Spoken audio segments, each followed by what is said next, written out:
My name is Dr. Anthony Levatino. I'm a practicing obstetrician-gynecologist, and I've performed over 1,200 abortions.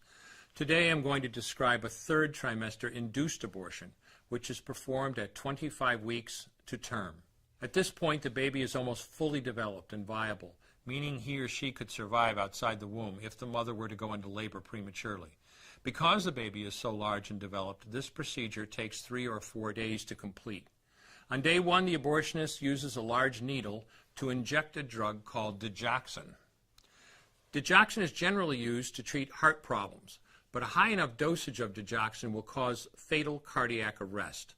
The abortionist inserts the needle with the digoxin through the woman's abdomen or through her vagina and into the baby, targeting either the head, torso, or heart. The baby will feel it. Babies at this stage feel pain.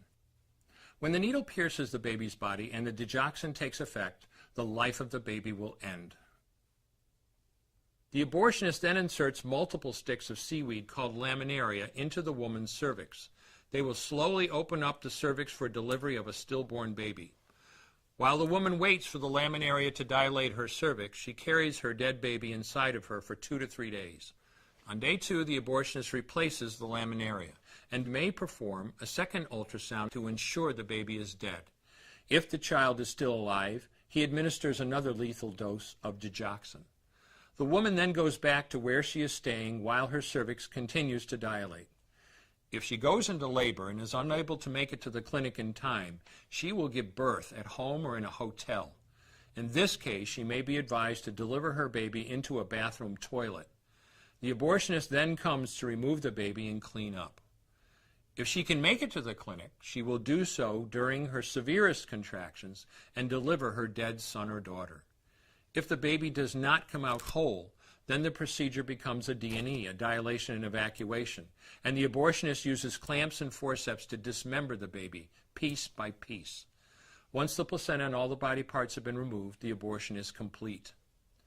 Late-term abortions have a high risk of hemorrhage, lacerations, and uterine perforations, as well as a risk of maternal death. Future pregnancies are also at a greater risk for loss or premature delivery due to abortion-related trauma and injury to the cervix. As I mentioned at the beginning, I'm Dr. Anthony Levatino, and in the early part of my career as an OBGYN, I performed over 1,200 abortions. One day, after completing one of those abortions, I looked at the remains of a preborn child whose life I had ended, and all I could see was someone's son or daughter. I came to realize that killing a baby at any stage of pregnancy for any reason is wrong. I want you to know today, no matter where you're at or what you've done, you can change.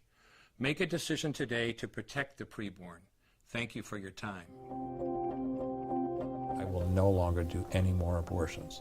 When you finally figure out that killing a baby that big for money is wrong, that it doesn't take you too long to figure out it doesn't matter if the baby is this big or this big or this big or maybe even this big, it's all the same. And I haven't done any since then, and I never will.